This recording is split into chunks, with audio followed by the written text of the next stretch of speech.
湘西位于中国湖南省西部，这里生活着3亿多年前古代生物和神秘生命体的小宇宙。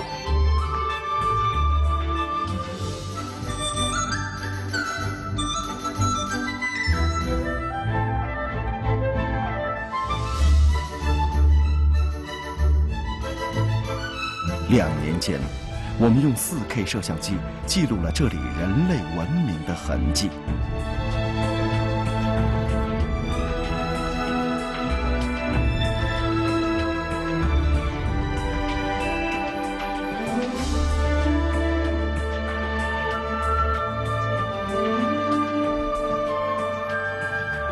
大自然的季节，人类的季节。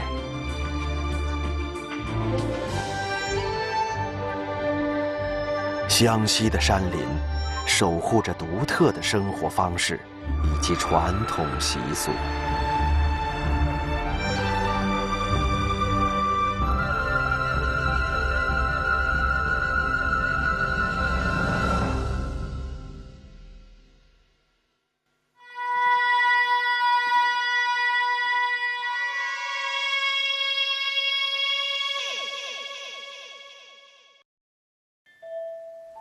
湘西，天地间流淌着诗意和灵性，洗涤着心灵的质朴和纯真。或因为山地险峻、峡谷纵横，或因为感受的生动与美丽，对生命的理解在这里孕育。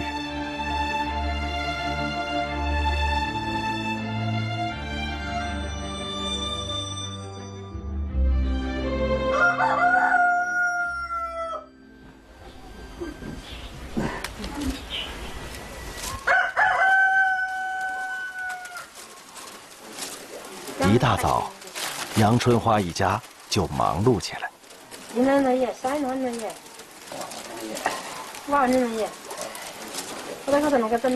女儿要嫁人了。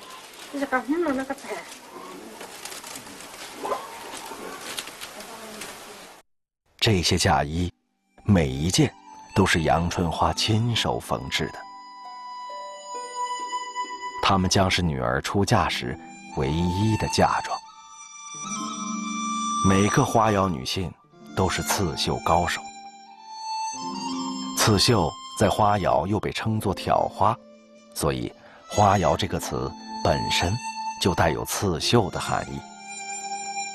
这是在花瑶女性间代代相传的技艺，连同嫁衣一起，这门技艺也要传给女儿。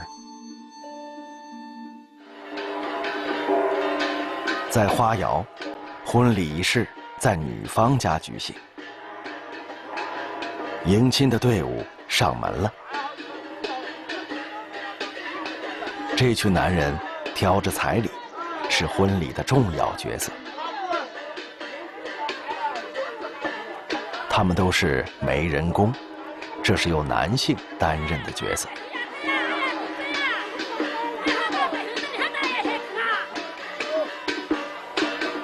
媒人工上门，首先要祭拜祖先，红伞和公鸡要用在这里。挂好这些，寓意着充满希望的新开始。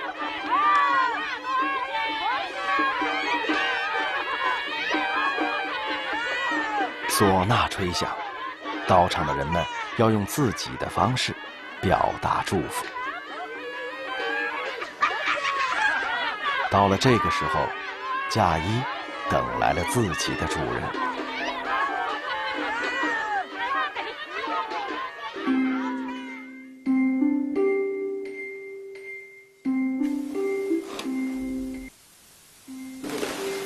新娘沈千妹迎来人生中最美丽的时刻。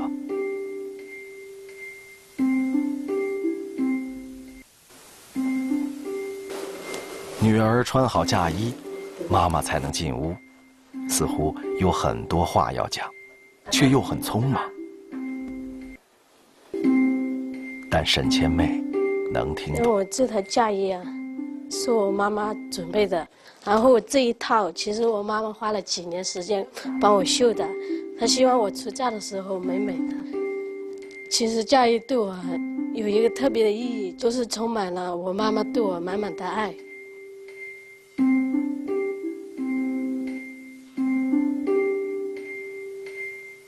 好，有称好大带头学，过天气那么姑娘姑丫都比天有钱，你这老表弟下，那多于是出错，给了那爷呀，有称啊。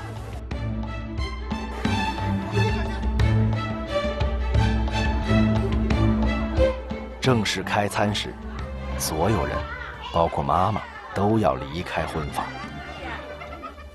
只能剩新郎和新娘，由2人来分享这一桌子的生活甜蜜。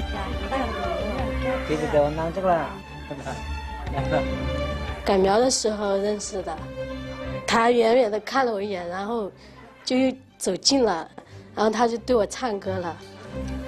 就是这样认识的，后来回家了，他就请媒人去我家送门了。以后啊，只要他对我好，我对他好，以后生活平平淡淡的就行了。这个时候，外间的仪式会进入高潮。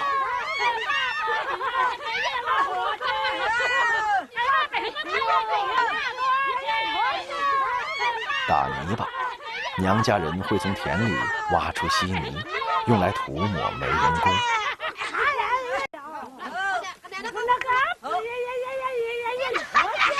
这个时候，媒人工泥巴越多，就意味着新郎新娘的生活会越幸福。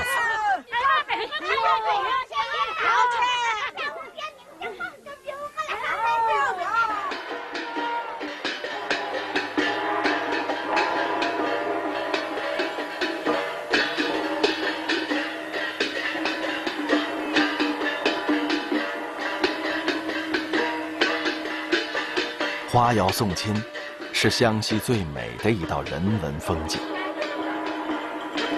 伴娘们打着红纸伞，她们需要穿上各自结婚时曾穿过的嫁衣。这种习俗是为了给予祝福，传递给今天的新娘，让她走上新的人生之路。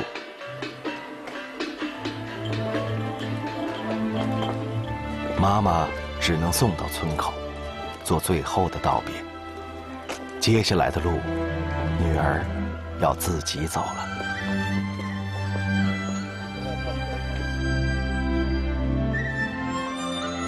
沿途，越来越多的人自发地加入到送亲的队伍。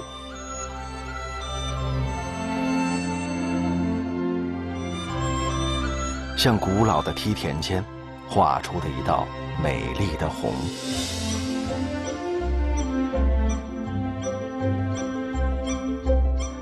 红纸伞下，那一件件妈妈缝制的嫁衣，那由幸福的期盼所散发的光彩，勾画出这片梯田的美丽。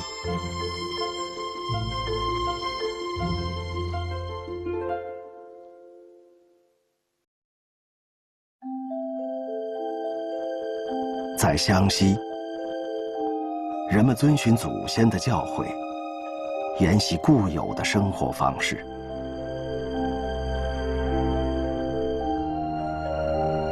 居住在湘西大山的土家人，他们长期辛勤劳动，用勇气和智慧创造生活。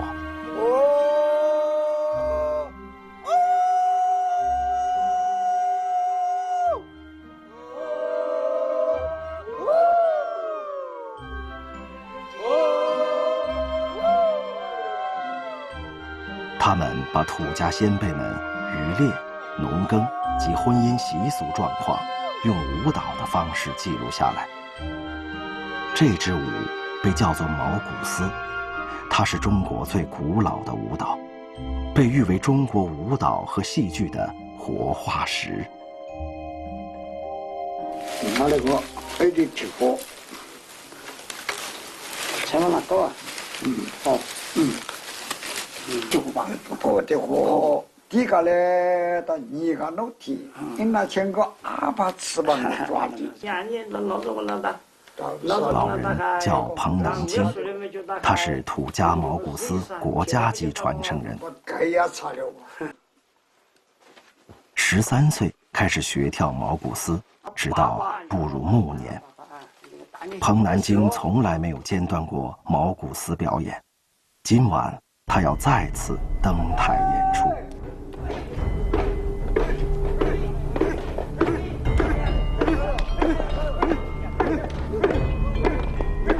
使劲啊！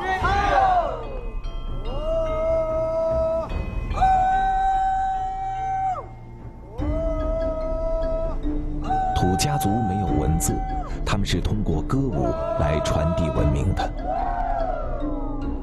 所以每一次表演毛骨丝，对于彭南京他们来说，都有着非凡的意义。他们不是简单的跳舞，他们是肩负使命的传承者。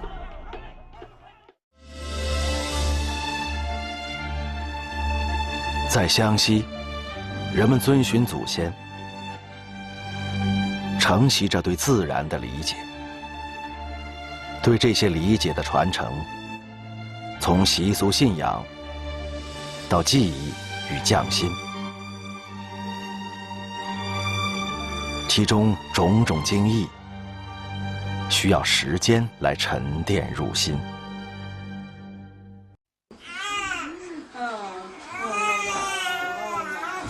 家里增添了一位新成员，他是龙吉堂的重孙。戴着银饰虎头帽的小家伙，无论多吵闹，只要太爷爷敲打的声音响起，他就能很快地入睡。铁锤与银的碰撞声就是最美的摇篮曲。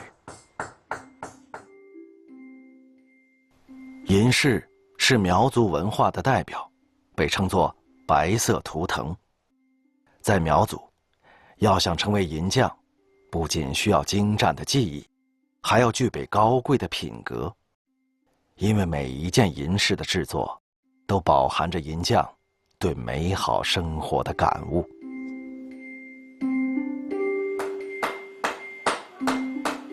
龙吉堂是一位苗族银匠，打造银饰的手艺传自他的爷爷。这一家世代都是银匠。按照传统，家族中新生命诞生，长辈要为其打造一套银饰。这一套银饰会成为他们将来的彩礼或嫁妆。我奶奶说这个是那个，就那个银器啊，对她来说就是头等的姑娘才有。这是龙吉堂出生时，他爷爷给他准备的娶媳妇的彩礼。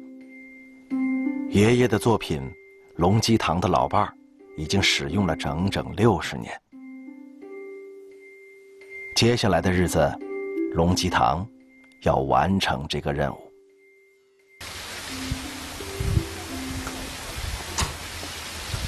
今天是赶集的日子，全家人一大早就忙碌着。龙吉堂要把平日打造的银饰拿到集市上贩卖，换到的钱用来购买原银，为重孙打造银饰。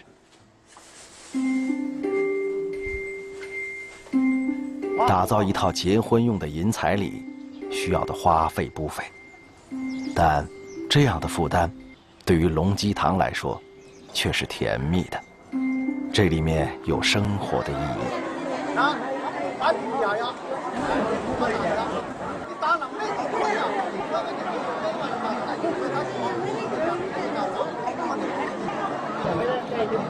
龙吉堂一家在这个集市卖银饰已经有数十年了。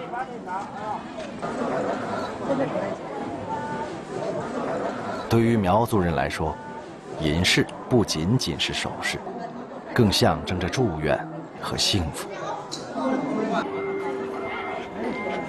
孩子们与银饰一起成长，结婚时也必须戴上银饰。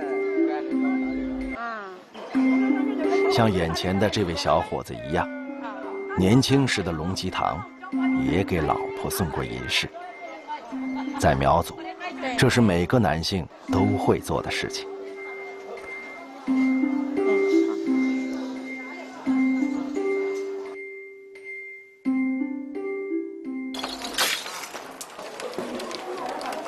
赶集结束了，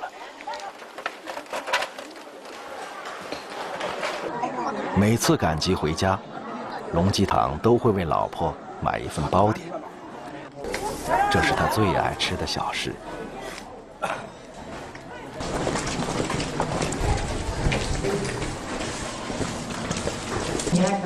老婆陪他走过了60个春秋，不求富贵显达，只求一直这样，有着朴实的幸福。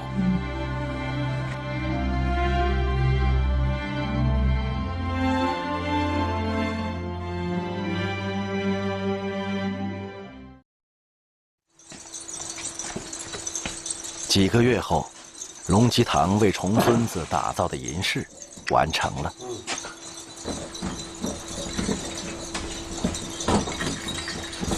龙吉堂不善言语，所有对重孙的关爱，都被他刻进银饰的纹路里。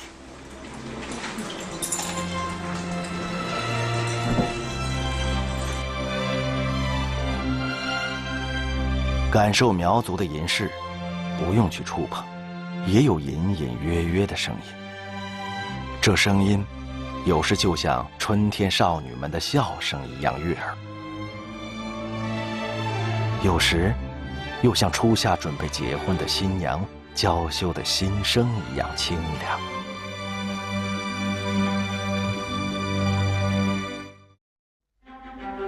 湘西人理解的生命是美丽而鲜艳的，不仅需要洁白的银饰，也需要多彩的刺绣和织锦。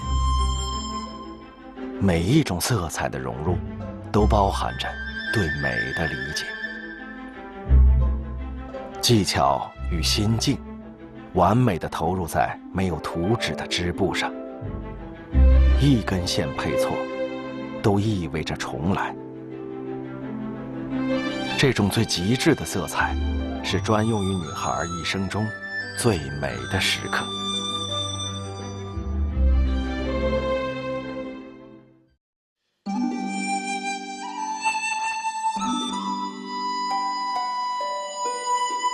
长长的索桥横穿山谷，经过索桥，就是彭继京的家。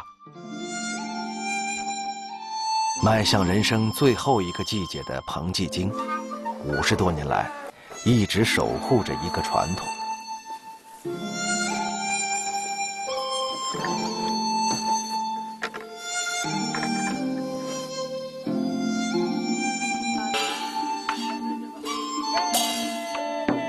师傅掌鼓，节奏用来指挥穿梭，动作和表情要欢快，最重要的是要笑得开心。这种排练隔上几天就需要来一次。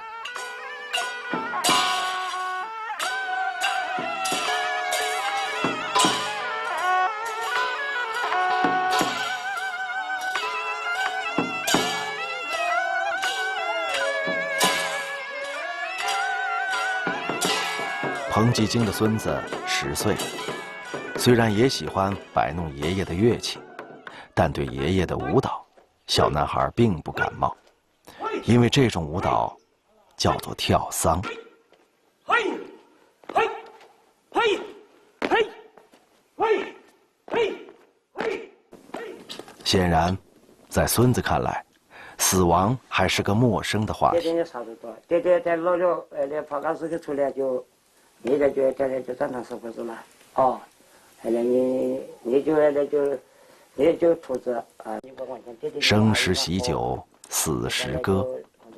理解这种土家的传统，孙子需要长大。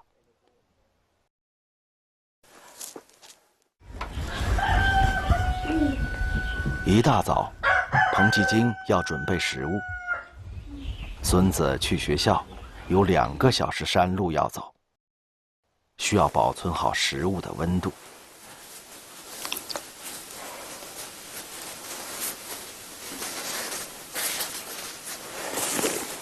大家打把过来了。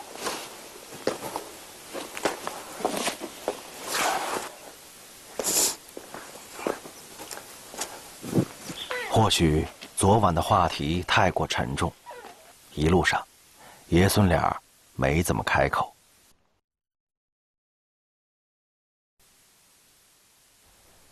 彭继京决定不再强求孙子学跳桑了，顺其自然就好。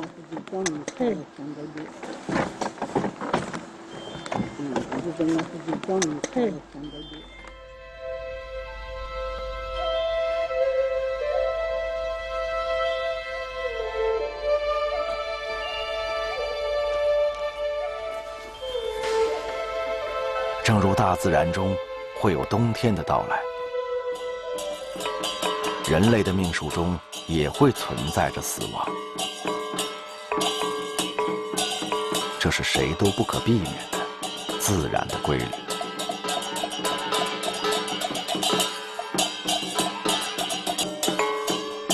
但一定要开心的欢笑和舞蹈，这是土家人对死者最大的祝福，也是劝慰生者好好生活。这是彭继京的使命。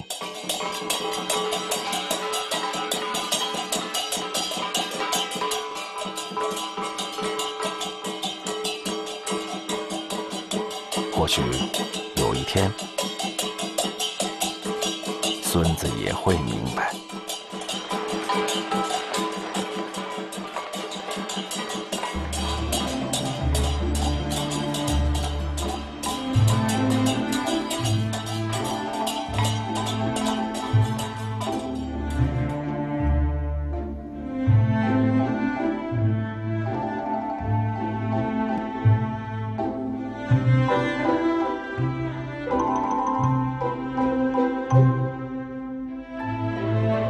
一个生命传递给另一个生命，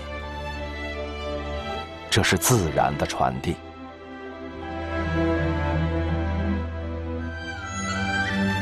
是爷爷等待你长大的心情，是陪伴你入梦的敲击，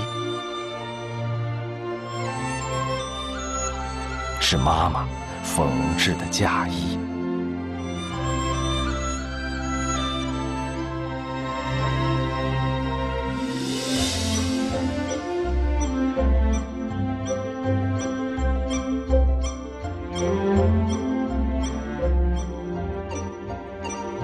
这里是湘西，